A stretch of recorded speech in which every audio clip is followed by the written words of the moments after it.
Hi everybody, so I've made it safely to Cardiff and taken delivery of my new bike.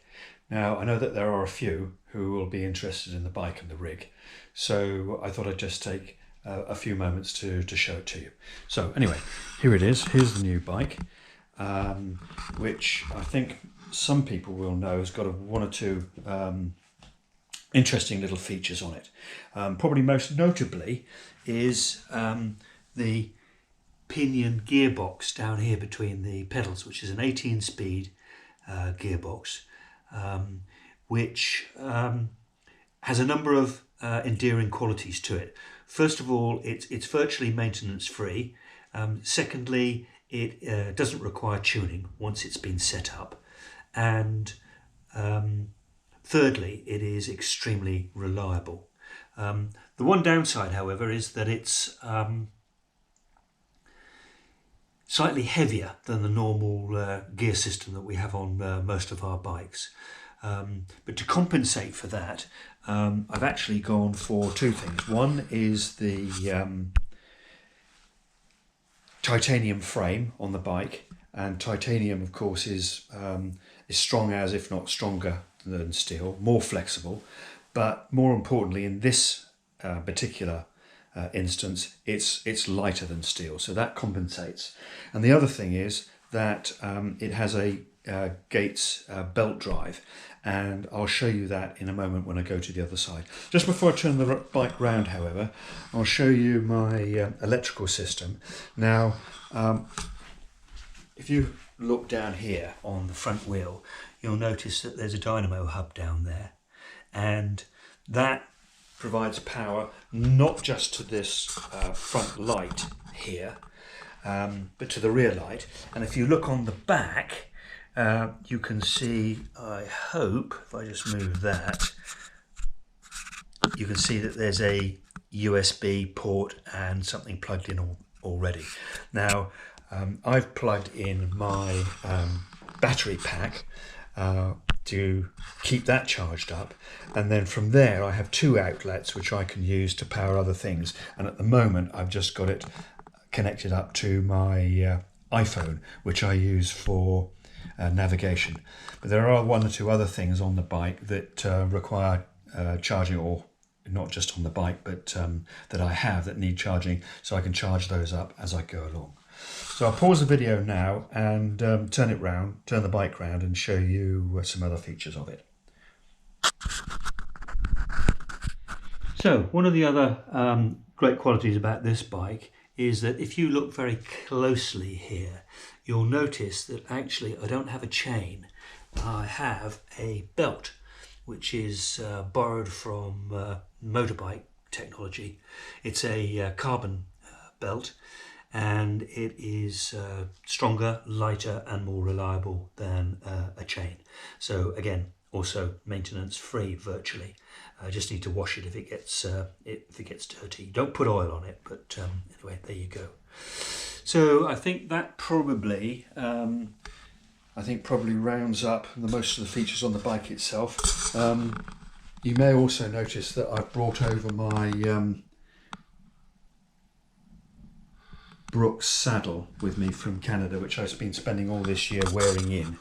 So that's going to make my ride a little bit more comfortable. So what I'm going to do now is I'm going to pause the video again and show you it fully rigged up. In fact, what I'll probably do is you can watch me actually loading it up with all my panniers, etc., which won't actually take very long either.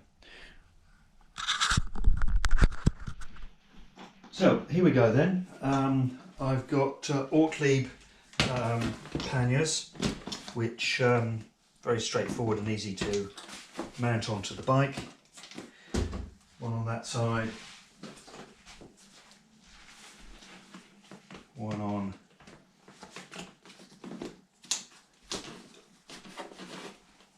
this side.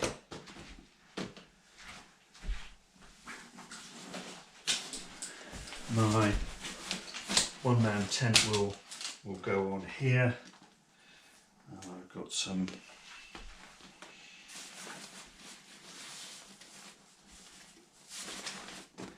heavy-duty rubber securing straps for this.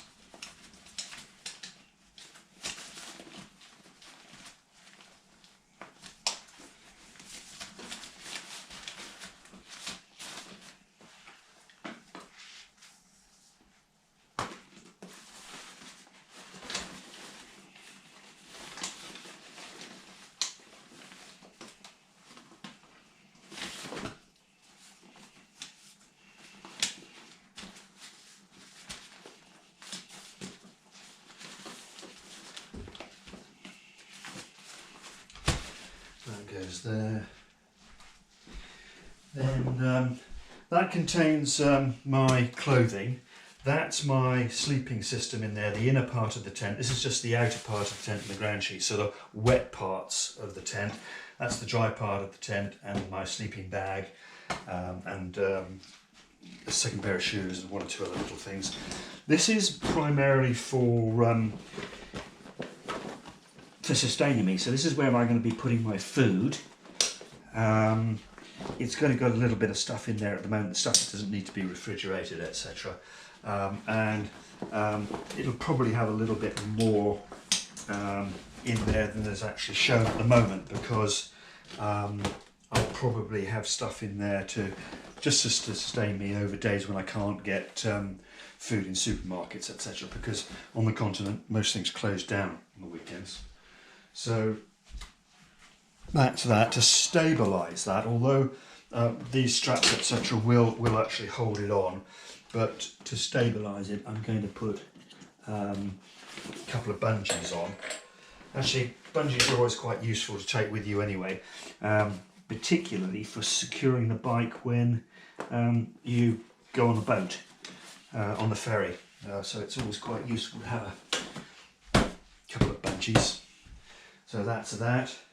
The only part of the system which is not Ortlieb is this toe peak front pannier, which mounts up here.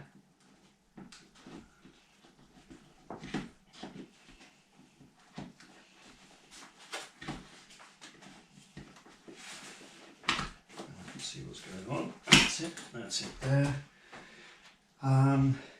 And finally, I have a number of locks. I have a thin one here, which actually I will use for securing the panniers to the frame when I'm cycling, just to stop people snatching them when I'm in a supermarket or something like that. Gold standard D-lock required by the insurance company, which is insuring the bike. That goes on there. And this audio lock, which has got a very high-pitched bleeper in the event of people disturbing the bike.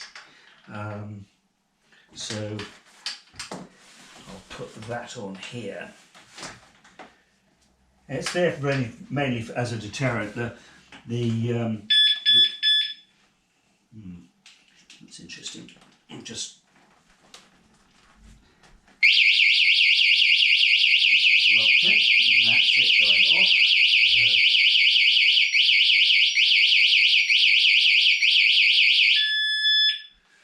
There you are, you can hear it's quite loud. So that's there mainly as a deterrent, as I say. Anyway, that's the bike, and that's it fully loaded. And all that remains now is for me to set off on Sunday. Today is Saturday, so I'm setting off tomorrow, and I'll probably post again in about 3 or 4 days, maybe a week. So, hope you enjoyed the video.